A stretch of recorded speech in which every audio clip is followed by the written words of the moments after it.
கிருபையினால் இலவசமாக நம்ம ரட்சிக்கப்பட்டு மீட்கப்பட்டோம் என்பதற்காக ஒரு எபேசியர் 2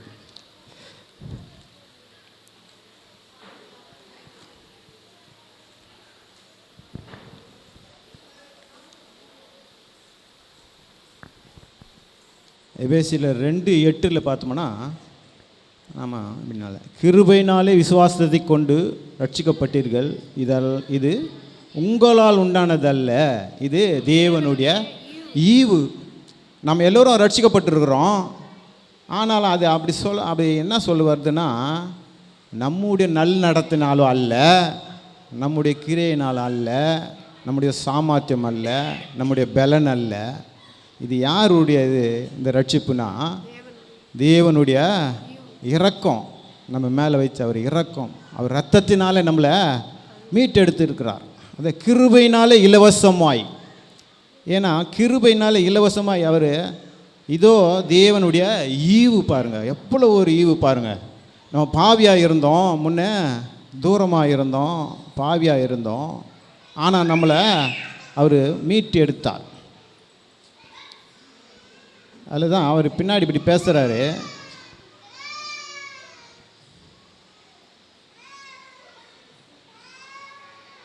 ஒரு 13 படிங்க. 13. முன்னே தூரமாக இருந்த நாம் எல்லாரும் இப்பொழுதோ கிறிஸ்து இயேசுக்குள் கிறிஸ்துவின் இரத்தத்தினாலே சமீபமாக வந்திருக்கிறோமா? எங்கே சமீபம்? அவர்கிட்ட சமீபமாக வந்துக்கிறோமா? எங்கன்னா ஆலயத்துக்கு. தேவன் ஆலயத்தில் உண்டு என்றதை நம்ம விசுவாசிக்கும் போது தான் அவர் நமக்கு சமீபமாக வருவார். அவர் இல்லை என்று சொன்னால் அவர் தூரமாக போயிடுவார். நான் உன்னோடு கூட இருக்கிறேன் என்று மோசேக்கு சொன்னது போல யோசுவாவுக்கும் சொன்னார், நான் உன்னோடு கூட இருக்கிறேன். அதுதான் ஆண்டவர் சொல்கிறார், நான் சமீபமாய் இருக்கிறேன். சமீபமாக வரணும், நம்ம வரணும், அங்கே அவர் ஆலயத்துக்கு வரணும். இப்போ இந்த ரட்சிப்பு நம்ம பெற்றுக்கொண்டும் போது நம்ம என்ன பண்ணோம்? தூரமாக போகக்கூடாது, சமீபமாக வரணுமா. ஏன்னா அவருடைய இரத்தத்தினாலே தான் நம்மளை மீட்டு இருக்கிறார். நம்ம சமீபமானியர்கள் எப்படின்னா இரத்தத்தினாலே. அப்படி இரத்தமே இல்லை என்றால் நம்ம கிறிஸ்துக்கிட்ட வந்திருக்கவே முடியாது. ஏனென்றால் அவ்வளவு பாவம் செய்துகளாக நாம் இருந்திருக்கிறோம். ஆதாம் ஏவாளுடைய பாவம் எல்லா ஜனங்களையும் ஆட்கொண்டது போல நம்மளையும் ஆட்கொண்டு தான் இருக்கிறது. மனுஷன் பாவத்தினாலே கர்ப்பம் திறத்து பிறக்கிறான் என்று வேதம் சொல்கிறது. அப்போ அந்த பாவத்தை மன்னிக்கத்தக்கக்கூடிய தன்மை யாருக்கு உள்ளது அப்படின்னா ஒருத்தருக்கும் இல்லை. ஒருத்தருக்கும் அந்த தன்மை இல்லை. கர்த்தராகிய இயேசுக்கு மாத்திரமே அந்த தன்மை. அதனால தான் ஆண்டவர் பலியாகினார் நம்மளுக்காகத்தான். நம்மளுக்காக பலியாகி அந்த இரத்தத்தினாலே நம்மளை மீட்டு எடுத்துருக்கார். அந்த கிருபை பாருங்கள் எவ்வளோ ஒரு மேன்மை உள்ளது பாருங்கள். அப்புறம் பின்னாடியே படிக்கிறார், அப்படி படிங்க அதை பாருங்கள். 14 எப்படி எனில் அவரே நம்முடைய சமாதான காரணராகி இருத்திரத்தாரையும் ஒன்றாக்கி பகையாக நின்ற பரிவினையாகிய நடுச்சுவரை தவிர்த்து சட்ட திட்டங்களாகிய நியாய பிரமாணத்தை தம்முடைய மாம்சத்தினாலே ஒழித்து இருத்திரத்தாரை நமக்குள்ளாக ஒரே புதிய மனுஷனாக சிருஷ்டித்து சமாதானம் பண்ணி. இப்போ அவர் என்ன பண்றாரு? எப்படி எனில் அவரே நம்முடைய சமாதானக்காரராக இருக்கிறார். அவர் யாரு? சமாதானம் பண்ணுகிறார் பாருங்க. நம்ம முன்ன தூரமாக கிட்ட சேர முடியாது. வீட்டில் கூட பிள்ளைங்கள் தாய் தகப்பனுக்கு ஒரு சொல் கேட்கலன்னா ஒரு 2 நாளைக்கோ ஒரு நாளைக்கோ ஆக்சுவலி ஒரு 10 நிமிஷமாவது அந்த பிள்ளை மேலே அவங்களுக்கு அப்படி ஒரு கோபம் உண்டாகும். எப்படி இருக்கும்? அப்படி வெறுப்பாங்க. அப்பாவுக்கு பிள்ளைக்கும் சொல்ல முடியாது, அதிகமாக இருக்கும். அம்மாவுக்கும் பொண்ணுக்கும் அதுக்கு மேலே இருக்கும். இப்படி தான் இருக்கும் கோபம். அது வீட்டிலே அப்படி இருக்கும்போது இவ்வளோ கசப்பான மனுஷன். நம்ம குப்பையில் இருந்தோம், நம்ம உலையான சேற்றில் இருந்தோம். நம்மளை எப்படி தூக்கி அவங்கள கூட சேர்க்கறதுக்கு ஒரு சமாதானக்காரர் யாருக்கு தேவைன்னா நம்மளுக்கு தேவைப்பட்டது. மனுஷன் நம்ம போய் கேட்டுருந்தா கொடுத்துருக்க முடியாது. அது ஆண்டவராக இயேசு தான் இறங்கி நம்மளுக்கு சமாதானக்காரராக இந்த பூமியில் இருந்தார்.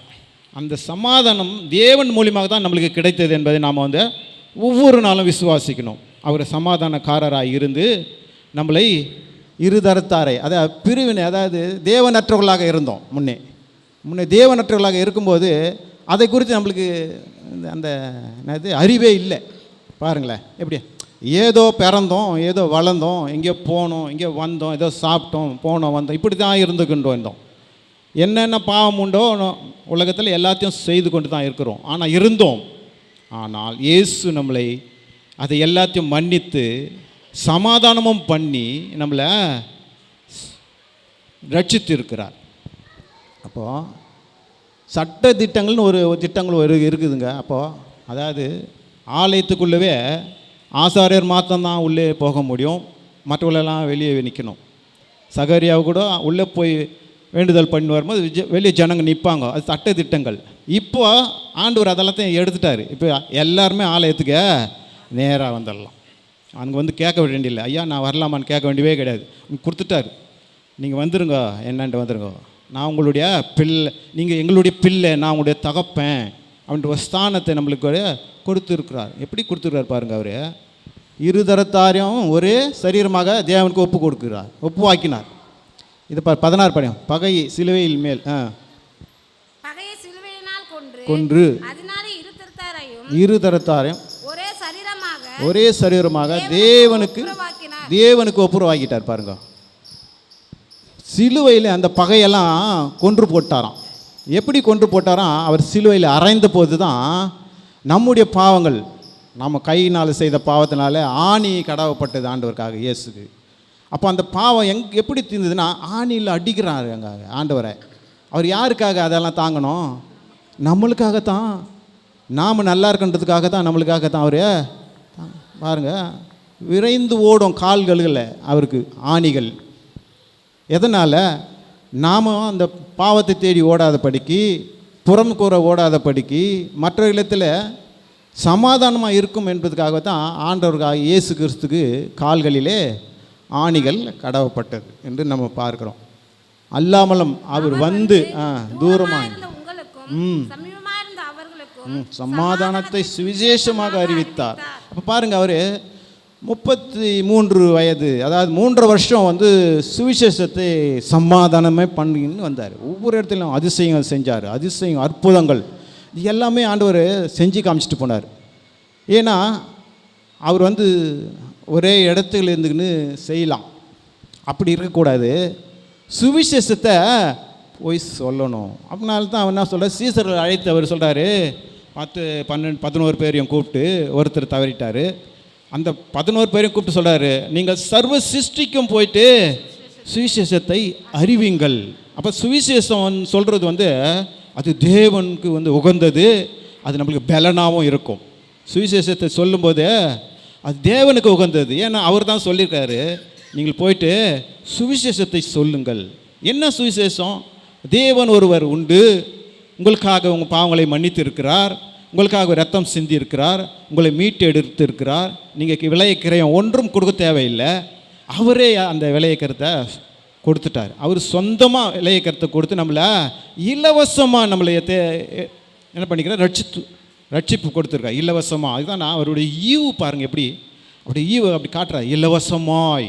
இப்போ ஏதாவது ஒரு செயல்கள் செய்யணுன்னா நாம் ஒருத்தர் உதவி பண்ணும்போது அவங்க நம்மளுக்கு உதவி பண்ணால் தான் நமக்கு திருப்தி இருக்கும். அப்போ தான் ஒரு சந்தோஷப்படுவோம். அப்புறம் சொல்லுவான், நான் எத்தனோ முறை சொல்லி செஞ்சுக்கிறேன் அவங்களுக்கு, அவங்க அதெல்லாம் வந்து எனக்கு திரும்பி பண்ண மாட்டாங்க, என்ன அசட்டே பண்ணுவாங்க. ஆனால் ஆண்டவர் இயேசு பாருங்கள், அதெல்லாம் எதிர்பார்க்கல பாருங்கள். அவர் எதிர்பார்க்காத செய்வார். அவர் எப்படி எதிர்பார்க்க மாட்டார். அவருக்கு இதை கொடுப்பா, நான் அப்போ தான் செய்வேன் சொன்னாரா? இல்லையே, தானாகவே வந்து என்ன பண்ணுறாரு, அவர் கொடுக்குற இலவசமாக ஒன்று கிருபையினால் அவர் மீட்டு எடுத்துட்டார், ரத்தத்தை சிந்தி. அது மாத்திரமில்லை, 19 ஆகையால் நீங்கள் இனி அந்நியரும் ஒரே நகரத்தாரும் ஒரே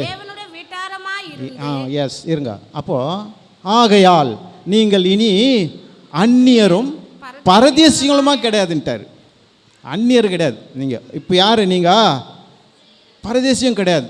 யார் நீங்கள்? பரிசுத்தவான்களோடு ஒரே நகரம். பரிசுத்தவான்களுக்கு ஒரு நகரம் ஆண்டவர் வச்சிருக்கிறார் எங்கள் பரலோகத்தில்.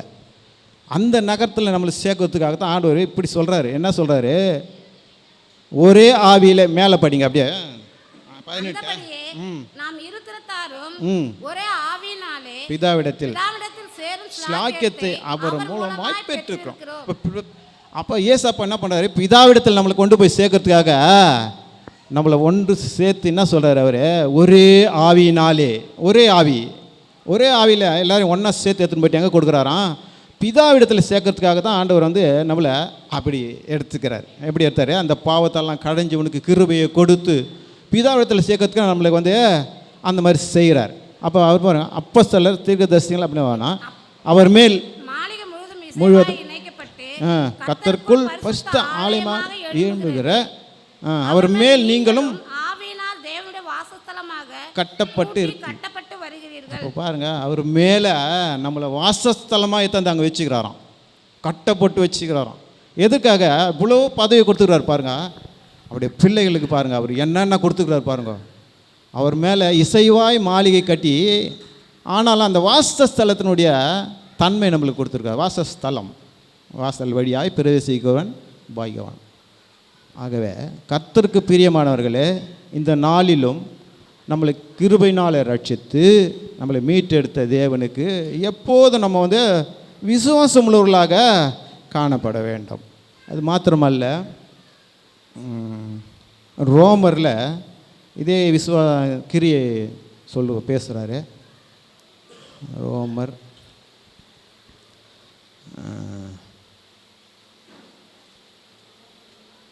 இருங்க, ரோமர் 12:3 கொஞ்சம் வாசிக்கலாமே. அல்லாமலும் எனக்கு அருளப்பட்ட கிருபையினாலே நான் சொல்லுகிறதாவது, எவனாகிலும் தன்னை குறித்து என்ன வேண்டியதென்று மிஞ்சி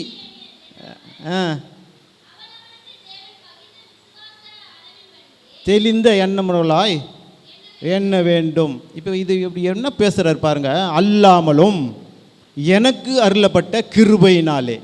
எனக்கு ஒரு கிருபையை ஆண்டவரை கொடுத்துருக்கிறாரு. அந்த கிருபையை வந்து வேறு விதமாக நீங்கள் வந்து எண்ணக்கூடாதான்.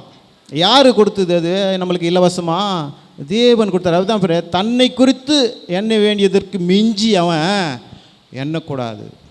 நான் தான் பெரிய ஆள், எனக்கு எல்லாம் கிடச்சி செய்வேன், என்னால் முடியும், அப்படி செய்வேன், இப்படி செய்வேன், என்னென்னவோ சொல்லுவான்.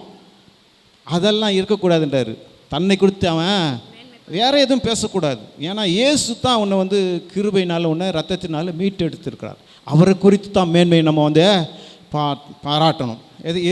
இப்போ வந்து இந்த வார்த்தைக்கு நீங்கள் நாம் என்ன சொல்லணும், அல்லேலூயா, எப்படியா ஆமேன், எல்லோரும் அப்படியே சொல்லுங்கள் பார்க்கலாம், அல்லேலூயா ஆமேன். ஏன்னா அவர் நம்மை குறித்து என்ன சொல்கிறார், அவர் நாம் வந்து இலவசமாக அவராண்டு பெற்றுக்கொண்டோம். ஆனால் நாம் வந்து மேன்மையை பாராட்டக்கூடாது. நம்மளை ஒரு மனுஷன் மேன்மை பாராட்டக்கூடாது, தேவனைத்தான் மேன்மை பாராட்ட வேண்டும்.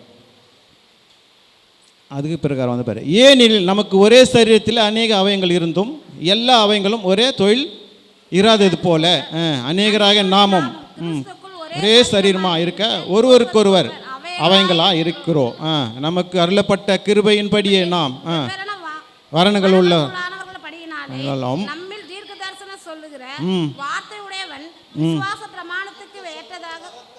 உடையவன் விசுவாச பிரமாணத்துக்கு ஏற்றதாக சொல்ல கடவன், ஊழியத்திலும் போதிப்பதிலும் புத்தி சொல்கிறதிலும் தரித்திருக்க கடவன், பகிர்ந்து கொடுக்கிறவன் வஞ்சனை இல்லாமல் கொடுக்க கடவன், முதலாளியானவன் ஜாக்கிரதையாய் இருக்க கடவன், இரக்கம் செய்கிறவன் உற்சாகத்துடனே செய்ய கடவன், உங்கள் அன்பு மாயமற்றதாய் இருப்பதாக. இதுதான் இப்போ வந்து நம்ம மேலே அவர் ஆண்டவர் வந்து அன்பு வச்சார். நம்மளை பாவியாக இருந்தவங்களை நம்மளை மீட்டு எடுத்து புது மனுஷனாக மாற்றினார், கிருபையினால் ரட்சித்தார். இப்போ என்ன சொல்கிறாரு பாருங்க, 9 என்ன பேசுகிறாரு, உங்கள் அன்பு மாயமற்றதாக இருப்பதாக. மாயமற்றதாகனா தீமையை வெறுத்து நன்மை பற்றி கொண்டு இருங்கள். மாயமற்றதா என்றதுன்னா கொஞ்சம் நடிப்போம். சில வேலைகளில் மனுஷர்களெல்லாம் கொஞ்சம் நடிப்புத்தன்மை உண்டு. என்னதுமா, அன்பு செலுத்துகிற மாதிரி தெரியும், ஆனால் அன்பு இருக்காது. அங்கே அன்பு செலுத்துகிற மாதிரி தெரியும், ஆனால் அன்பு இருக்காது. யாரோ சொன்னாங்க வரும் ஆனால் வராதுன்ற மாதிரி அன்பு செலுத்துறது அன்பு செல்கிற மாதிரி செய்வான். ஆனால் உள்ளுக்குள்ளே அவனுக்குள்ளே அந்த வெறுப்புத்தன்மை உண்டு. அப்படி இருக்கக்கூடாது, மாயமாக இருக்கக்கூடாது, மாயமற்றதா இருக்கவே கூடாது. ஏனென்றால் அவர் முற்றிலுமாக அன்புள்ளவர். அவர் யார்? முற்றிலுமாக அன்புள்ளவர். அவர் நம்மளுக்கு கிருபை கொடுத்தார், அந்த அன்பை நம்மளுக்கும் கொடுத்துருக்கிறார். இப்போ இந்த அன்பை நாம் எங்கே கொடுத்து நம்ம வந்து இயேசுனுடைய நாமத்தை நம்ம வந்து உயர்த்த முடியும் என்றால் மற்றவர்களிடத்தில் நாம் அன்பு வைப்பது மிகத்தான் முக்கியமாக. அதன் மூலியமாகத்தான் இயேசு நாமத்தை நாம் மகிமைப்படுத்த முடியும், சாட்சியாகவும் நம்ம இருக்க முடியும். அப்புறம் அப்படியே பாருங்கள், சகோதர சிநேகத்தில் படிங்க 10 பாருங்க. ஒருவர் பட்சமாயிருங்கள், கனம் பண்ணுகிறதிலே ஒருவருக்கொருவர் முந்திக் கொள்ளுங்கள், அசதியாயிராமல் ஜாக்கிரதையாயிருங்கள், ஆவியிலே அனலாயிருங்கள், கர்த்தருக்கு ஊழியம் செய்யுங்கள். இப்போ வாங்க, இப்படி என்ன பேசுறாரு பாருங்க. இப்போ என்ன பேசுறாரு அவரு? அசதியாயிராமல் ஜாக்கிரதையாயிருங்கள், ஆவியிலே அனலாயிருங்கள். அப்போ இந்த ஆவியிலே அனலாயிருங்கள் அப்படின்ற ஒரு வார்த்தையை வந்து பேசுகிறாருன்னா, அப்போ அந்த ஆவியில் அனலாயிருங்கள்னா என்ன அது சொல்லுங்க? ஆவியில் அனலாக இருப்பது என்ன? அது ஆவியில் அனலாக இருப்பது எப்போதுமே ஜெபம் பண்ணணும், கர்த்தருடைய வார்த்தையை கேட்கணும், எது செய்தாலும் ஸ்தோத்திரம் சொல்லணும், நேரம் கிடைக்கும் போதெல்லாம், அதாவது எப்போதும் ஜெபம் பண்ணுன்ட்டு வசனம் இருக்குது. ஆனால் எப்போதும் ஜெபம் பண்ணணும் நம்ம இந்த 24 hours ஜெபம் பண்ணுறதுக்கு வந்து சாத்தியக்கூறு இல்லை. அதனால தான் ஆண்டவரே சொல்லிக்கிறாரு, அப்பா 1 மணி நேரமாவது வந்து விழித்திருக்க கூடாதா, விழித்திருக்கா கூடாதான்னு கேட்குறாரு. ஏன்னாக்கா ஆண்டவர் வந்து சொல்கிறாரு. ஏன் சொல்கிறாருன்னா, நம்ம என்ன பண்ணுவோமா, அந்த ஜெபத்தை விட்டுட்டோம்னா சாத்தானுக்கு இடத்த கொடுத்துட்டோன்ற அர்த்தம். ஜெபத்தை விட்டுட்டோம்னா சாத்தானுக்கு நம்ம வந்து இடத்த கொடுத்துட்டோம்ன்ற அர்த்தம். அதுக்காகத்தான் ஆண்டவர் சொல்கிறாரு, எச்சரிக்கையாயிரு. இதில் பேசுகிற பாருங்க, அசதியாயிராமல். அசதி இருக்கக்கூடாதான். எதை ஆண்டவரை தேடுறதில் நம்ம அசதி உள்ளவர்களாக இருக்கக்கூடாது. எந்த நேரம் இருந்தாலும் சரி ஆண்டவரை தேடணுமா தேடணும், வீட்டில் எந்த ஜெபம் பண்ணணுமா பண்ணிக்கணும், வேலை தளத்தில் ஒரு சின்ன ஜெபம் பண்ணால் பண்ணிக்கணும், சாப்பிடும் போதும் பண்ணிக்கணும், போகையிலும் வருகையிலும் பண்ணிடணும். ஜெபத்தை பண்ணி ஜெபம் என்ன சார் காசை கேட்குறாரு ஆண்டவர்? ஜெபம் பண்ணும்போது உங்கள்கிட்ட வேறு எதாவது கேட்குறாரா? ஒரு ரத்தம் அறுத்து விடுங்கோ, பிளேடில் கீச்சி ரத்தம் விடுங்கோ, அப்போ தான் நான் கேட்பேன்றாரா? இல்லை. அவர் உண்மையாக விசுவாசித்து அவர் மேலே நம்பிக்கை வைத்து நீ ஜெபம் பண்ணும்போது உங்களுக்கு ஆசீர்வாதங்கள், அப்படியான ஆசீர்வாதத்தை வந்து ஆண்டவர் கொடுக்குறேன்ட்டு அவர் சொல்லியிருக்கிறார் வேதத்தில். நம்ம அந்த விசுவாசத்தில் சரி படி பின்னாடி படிங்க பார்க்கலாம். சந்தோஷமாக இருங்கள், உபத்திலே பொறுமையாக இருங்கள், உறுதி. பாருங்க எப்படி பேசுறாரு அவரு, ஜபத்திலே உறுதியாக இருக்கணுமா, நம்பிக்கையில் உபத்திரத்தில் பொறுமை. இப்போ உபத்திரம் வராத ஆட்கள் யாருங்க உண்டு? நம்ம ஆண்டவரை ஏற்றுக்கணும். கர்த்தர் சொல்லிட்டாரு, என்ன சொன்னார்? நான் மோசேவோடு கூட இருந்தது போல உன் கூடவோ இருக்கிறேன்ட்டு யோசுவாவுக்கு சொன்னார். அப்போ எப்படி இருப்பார் ஆண்டவர்? நம்ம கூட எப்படி இருப்பார்? அவருக்கு ஏற்ற கனிகளை நம்ம வந்து கொடுக்கணும். அப்போ தான் வந்து இயேசு நம்ம கூடவே இருக்கிறாருன்றதை நம்ம வந்து உணர்ந்து கொள்ள முடியும். என்ன அதுக்காகத்தான் ஆண்டவர் பேசுகிறார், என்ன நம்பிக்கையற்றவர்களாக நம்ம இருக்கக்கூடாது. ஏன்னா இயேசு உயிரோடு கூட இருக்கிறார், இன்றும் என் கூடவே ஜீவிக்கிறார் எங்களோட. நான் கூப்பிடும் போதெல்லாம் வந்துடுவார். ஏன்னா அவர் அருகில் இருக்கிறவர், நம்ம அருகில் இருக்கிறவர். அவர் ஆவியாக இருக்கிறவர், அவரை பார்க்க முடியாது, ஆனால் அவர் நம்மளை பார்க்க முடியும். ஆவியின் கண்கள் நம்மளை, ஆவியின் கண்களை நீங்கள் பார்க்கலாம் ஆண்டவரை, ஆனால் சரீர கண்களில் வந்து அதை பார்க்க முடியாது. அதை தான் சொல்கிறாரு, நம்பிக்கையிலே சந்தோஷமாக இருங்கள், ஆண்டவர் இருக்கிறார். எதை குறித்தும் நம்ம வந்து மனுஷங்கிட்ட சொல்லி பிரயோஜனமே கிடையாது. ஆண்டவர் இருக்கிறாரே, நான் அவர்கிட்ட சொல்லி இதை பெற்றுக்கொள்வேன். அந்த பெற்றுக்கொள்வதுக்கு ஒரு காரணம் தேவை.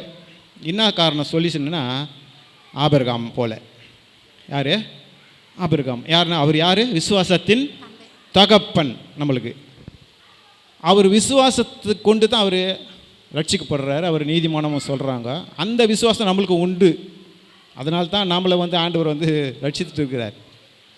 ஆபிரகாம்னு சந்ததி நம்ம. அப்போ நம்ம விசுவாசத்தில் நம்பிக்கையாக இருக்கணும். இந்த விசுவாசம் என்ன விசுவாசம்? ஆண்டவர் எப்போதும் நம்ம கூடவே இருக்கிறார். அப்போ அது பாருங்கள், உபத்திரம், நிறைய உபத்திரம் வரும். வேலை செய்கிற இடத்துல உபத்திரம், வீடுகளில் உபத்திரம், ஆலயம் வர்றதுலேயே ஒரு சில நேரத்தில் உபத்திரம் மாதிரி தெரியும் உங்களுக்கு. ஏன்னா ஒரு கடிந்து கொள்ளுதல் சொல்லு வரும்போது அதை வந்து ஜீரணிக்க சக்தி வந்து மனுஷனுக்கு இல்லை.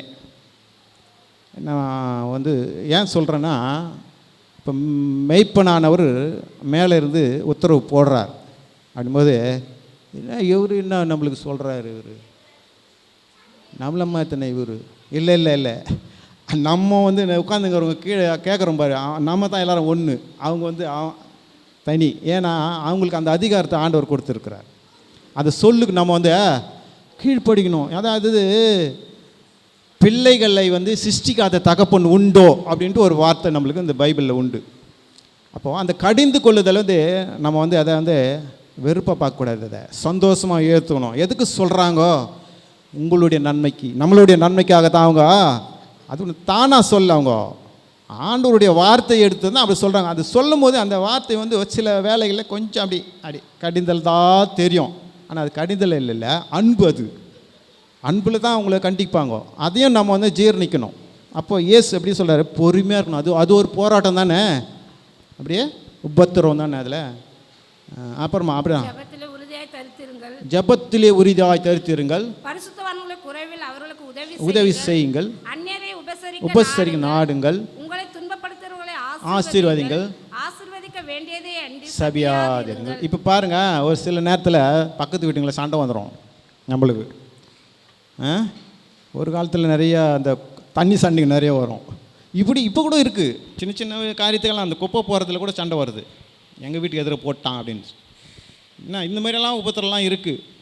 அப்போது ஆண்டவர் என்ன சொல்கிறாரு, அவனை எப்படி பேசுகிறாரு, உங்களை துன்பப்படுத்துறவர்களை ஆசீர்வதிங்கள். கர்த்தாவே இவர்களை மன்னிங்க ஆண்டவரை, அவர்களை தான் என்ன செய்யுதுன்னு தெரியாத இருக்கிறார்கள். ஏசு அப்பா அப்படி தான் சொன்னார். காரி துப்புறாங்க, அப்போ சொல்கிறார், ஆண்டவரே இவர் பிதாவை இவர்களை மன்னிங்க, அவர் தாங்கள் செய்வது அவங்களுக்கு புரியல. என்ன இது ஒரு கடவுள் ஸ்தானம், கடவுளே நேரில் வந்து இருக்கிறாரு. அவரை போய் நம்ம வந்து இந்த மாதிரிலாம் பேசுகிறோமே, இந்த மாதிரிலாம் இகழுமே, அவங்களுக்கு தெரில. அதுதான் ஆண்டவர் சொல்கிறாரு, ஏசப்பா ஆண்டவரே இவரை பிதாவை இவர்களை மன்னிங்கள், தாங்கள் என்ன செய்கிறார் என்று. அதே போல் தாங்க நம்ம பக்கத்து வீட்லேயும் சரி, வேலை செய்கிறதுலையும் சரி, நாம் செஞ்சுருக்க மாட்டோம் தவறு, வீணான ஒரு தவறு அவங்களே செஞ்சுட்டு இவங்க தான் செஞ்சாங்கன்னு சொல்லிட்டு உபத்திரப்படுத்துவாங்க. அப்போ நம்ம வந்து அவங்கள வந்து சபிக்கக்கூடாது, ஆசீர்வதிக்கணும், அவங்களுக்காக ஜெபம் பண்ணணும். இதை தான் அவர் வந்து பேசுகிறாரு. அடுத்தபடியாக சந்தோஷப்படுங்கள், அழுகிறவர்களுடனே அழுங்கள், ஒருவர் ஏக சிந்தை உள்ளவர்களாய் இராமல் மேன்மையானவர்களை சிந்தியாமல் தாழ்மையானவர்களுக்கு இணங்குங்கள், உங்களையே புத்திமான்கள் என்று எண்ணாதீர்கள். இப்போ இன்னொரு வார்த்தை சொல்கிறாரு, சந்தோஷப்படுகளுடனே சந்தோஷப்படுங்க. அதுக்கு நிறைய பேர் வருவோம், சந்தோஷப்படுற இடத்துக்கு நிறைய பேர் வருவோம். ஆனால் துக்கமான காரியத்துக்கு யாரும் வரமாட்டாங்க பாருங்க. துக்கமான காரியத்தில் அவங்க குடும்பம் மாத்திரம்தான் வந்து அந்த துக்கத்தை வந்து அனுபவிக்கும். மற்றவங்கெல்லாம் வந்து அதில் அவ்வளோ டீப்பாக வரமாட்டாங்க பாருங்க. இப்போ ஆண்டவர் என்ன சொல்கிறாரு, அழுகுறர்கள் சந்தோஷத்தில் நீங்கள் எப்படி சேர்ந்துக்கிறீங்களோ அதே மாதிரி அழுகுறலோடு நீங்கள் வந்து என்ன செய்யணுமா, அவங்களுக்கு கூட அழுகுகளோடு அழுங்கள், நீங்களும் அழுங்க. இப்படி ஆயிடுத்தே கவலைப்படாதீங்க, ஆனாலும் கர்த்தர் ஒருவர் இருக்கிறார், அவர் உங்களை ஆற்றுவார், தேற்றுவார், உங்களை தாங்குவார், தப்புவிப்பார். எதனால் அப்படி நம்ம சொல்லணுத்துக்கு தைரியம் உள்ளவர்களாக இருக்கணும்னா, கிருபையினால எல்லாத்தையும் நம்ம பெற்றுக்கொண்டோம். சொல்லுகிற அதிகாரம் நம்மளுக்கு வந்து ஆண்டவர் கொடுத்துருக்குறார். நீங்கள் போய் சொல்லுங்கள், சுவிசேஷத்தை உங்களுக்கு எங்கே போயிட்டு சொல்லுங்கள் அப்படின்ட்டு சொல்லுகிறார் ஆண்டவர். ஆகையினால்தான் அந்த வார்த்தை அப்படி சொல்லுகிறது. இப்போது கடைசியாக அப்படியே வந்துடலாம். ஒருவரோடு ஒரு ஏக சிந்தையுள்ளாக இருங்கள், மேட்டுமையானதை சிந்தியாமல் தாழ்மையானவர்களுக்கு இணங்குங்கள், உங்களையே புத்திமான் என்று எண்ணாதிருங்கள். இப்போ அந்த தாழ்மைக்கு ஆண்டவர் ஒரு இடத்துல லூக்காவில் பேசுவார். ரெண்டு பேர் ஜெபம் பண்ண போவாங்க ஆலயத்துக்கு. ஒருத்தர் வந்து மற்றொன்று குறித்து குறை சொல்லுவான், ஆண்டவரே அவனை மாதிரி இல்லை, அவன் இந்த மாதிரி பண்ணுறான், அந்த மாதிரி பண்ணுறான், இப்படி பண்ணுறான், ஏதேதையோ சொல்லிகிட்டே இருப்பான், நான் அந்த மாதிரி இல்லை அப்படின்ட்டு. ஆனால் மற்றவன் ஜெபம் பண்ணுறான், ஆண்டவரே நிமிந்து விட்டு பார்க்க மாட்டேறான், என்ன சொல்கிறான், ஆண்டவரே நான் பாவியான மனுஷன், எனக்கு இரக்கம் செய்யுங்கன்றான். அப்போ ஆண்டவர் சொல்கிறார், அப்பா அவன் அல்ல இவன் தான் அப்படின்றார். அப்போ அந்த இரக்கம் தாழ்மை எங்கே கற்றுக்கணும்னா இயேசுக்கிட்ட தான் நம்ம கற்றுக்கணும். அவர் சொல்லி கொடுத்துருக்காரு. அப்போது அதுக்கு பிறகு படிங்க.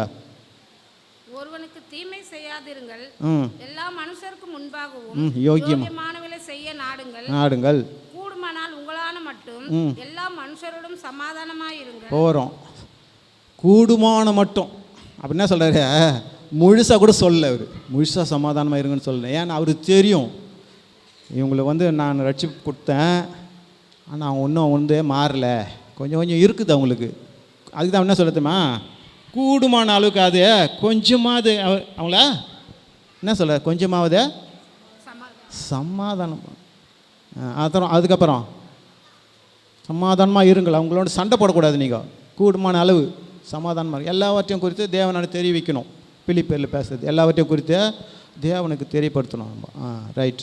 அப்புறமா பிரியமானவர்களே, பழு வாங்குதல் எனக்குரியதல்ல, நானே பதில் செய்வேன் என்று கர்த்தர் சொல்லுகிறார் என்று எழுதியிருக்கிறபடியால் நீங்கள் பழிவாங்காமல் கோபாக்கனை இடம் கொடுங்கள். அன்றியும் உன் சத்துரு பசியாயிருந்தால் அவனுக்கு போஜனம் கொடுங்கள். இப்போ பாங்க, இப்போ அன்பு செலுத்தணும், அவங்களுக்கு ஜெபம் பண்ணணும், என்ன மன்னிக்கணும். இப்போ அவன் பசியாக இருந்தால் நாம் மட்டும் திருப்தியாக சாப்பிட்டா 3 வேளை அது நல்லா இருக்காது. அப்போ அப்படி தான் சொல்கிறார், அவளுக்கு போஜனம் கொஞ்சம் கொடுங்கள். போஜனம் கொடுத்தாரா ஆண்டவர்? எவ்வளோ பேர் கொடுத்தாருங்க? எவ்வளோ பேர் கொடுத்தாரு? மாதிரி காமிச்சார். நம்ம மலைப்பிரசங்கத்தில் 5000 பேர் கொடுத்தாரு பாருங்க. எப்படி இப்படி கொடுத்துருக்காரு பாருங்க. அப்போ நாம் என்ன பண்ணணுமா, நம்மளால் முடிஞ்சது ஒருத்தருக்காவது கொடுங்க அப்படின்றார். ஏழைக்கு தான் அது, இருக்கிறவங்களுக்கு கொடுத்த பிரயோஜனம் கிடையாது. ஏன்னா அவன் சாப்பிட்டு தான் வந்திருப்பான், திரும்பி அவனுக்கு கொடுத்து அது பிரயோஜனம் கிடையாது. இல்லாதவங்களுக்கு தான் நம்மளுக்கு உபசரணை பண்ணணும். ஆகையினால ஏன் இதெல்லாம் சொல்கிறேன்னா, தீமைனா இது இந்த ஏன் சொல்கிறேன்னா, ஆண்டவர் என்ன பேசுகிறாருன்னா, அன்றியும் உன் சத்துரு பசியாக இருந்தால், அப்போ நம்மளுக்கு கோபம் அவன் மேலே அதிகமாக இருக்கும், இவனுக்கு போய் நம்ம கொடுக்கணும், ஏன் நம்ம அவனுக்கு கொடுக்கணும்? இல்லை ஆண்டவர் சொல்கிறாரு, அவனுக்கு தான் நீ கொடுக்கணும். அப்போ தான் அவன் உணர்வான், என்னடா ஆஹா இப்படியா கொண்ட மனுஷனை நம்ம போய் வீணாக வெறுத்தோமே பேசினோமே அப்படின்ட்டு தனக்குள்ளே அவன் வேதனை போடுவான் பாரு. அதை தான் ஆண்டவர் சொல்கிறார், அவன் தலையில் தாழலை வைத்த போது இருக்கும் அப்படின்ட்டு அவர் சுட்டி காட்டுறாரு. ஏன்னா இப்படி நம்ம மேலே வெறுப்பாகிறவங்களுக்கு தான் அந்த இது உதவியை செஞ்சு நம்ம ஆண்டவரன் நம்முடைய நாமத்தை நம்ம மகிமைப்படுத்தணும். அது மாத்திரமல்ல, விசுவாசத்தை கொண்டு ஆபிரகாம் பெற்றுக்கொண்டார். அவருக்கு ரொம்ப பெரிய விசுவாசம் அவருக்கு. ஏன்னா சாயந்தரம் வேலையில் ஆண்டவரை கூப்பிடுறாரு, ஆபிரகாமே வா, வானத்தை அண்ணாந்து பார். பார்த்துட்டாரு அவர், ஆனது பார்க்குறாரு. நட்சத்திரம் இருக்குல்ல, பகலில் எங்கேயாவது நட்சத்திரம் பார்த்துக்கிறீங்களா நீங்கள்? பார்க்கல. அப்போ அவர் எப்படி சொல்கிறாரு, ஆமாங்க ஐயா அதுதான் அப்படின்னு ஒத்துக்கிறாரு. ஆண்டவர் சொல்லிட்டாரு, இந்த நட்சத்திரங்களை பார், இவ்வளோ ஜனத்தை தான் உங்கள் பிள்ளைங்களை கொடுப்பேன்ட்டு நம்மளெல்லாம் கொடுத்துக்கிறாரு ஆண்டவர். ஆனால் அவர் விசுவாசித்தார் பாருங்கள் எப்படின்ட்டு. ஆண்டவர் சொல்கிறது உண்மை தான், அங்கே நட்சத்திரம் இருக்குது, காணாததை அவர் விசுவாசித்தார். அதுக்கு தான் அவருக்கு விசுவாசத்தின் தகப்பன் என்று நம்ம பார்க்குறோம். ஆண்டவரே சொல்லிக்கிறார், விசுவாசத்தின் தகப்பன். அவருக்கு பிள்ளைகள் நாம் என்ன பண்ணோம், அதில் கொஞ்சமாவது விசுவாசம் இருக்கணும். இப்போ நமது லூக்காவில் பார்த்தோம்னா அந்த பெரும்பாடு ஸ்திரீ குறித்து நம்ம ஒரு சின்ன விசுவாசத்தில் பாருங்கள். அதாவது லூக்கா 8:46-47 வரணும்னு நினைக்கிறேன். பாருங்கள், டக்குன்னு முடிச்சிடுங்க, டைம் ஆயிடுச்சு. அல்லேலூயா. எஸ், மார்க்கில் கூட வருது. ஆமாம், சரி. இப்போ அந்த பெரும்பாடு ஸ்திரீ அவள் நல்ல வசதியான இருந்தா, காசு நல்ல வசதியானதுங்க. அவளுக்கு ஒரு அந்த வியாதி. ஆனாலும் பாருங்கள், எல்லா இடத்துலையும் போயிட்டு செலவு பண்ணி பார்த்தாங்க, அவங்களால அதை கட்டுப்பள்ள முடியல. எல்லோரும் கை விரிச்சிட்டாங்க. ஆண்டவரை குறித்து கேள்விப்பட்டாள், இயேசு குறித்து கேள்விப்பட்டு என்ன பண்ணுறா, ஆண்டவர் வருகிறாரு அங்கே அந்த பக்கம். அப்போது இவ போயிட்டு மனசுக்குள்ளே விசுவாசிதான், என்னன்னு, நான் போயிட்டு அவருடைய வஸ்திரத்தையாவது தொட்டு சுகமாக்குவேன், வஸ்திரத்தையாவது தொட்டு சுகமாக்குவேன் அப்படின்ட்டு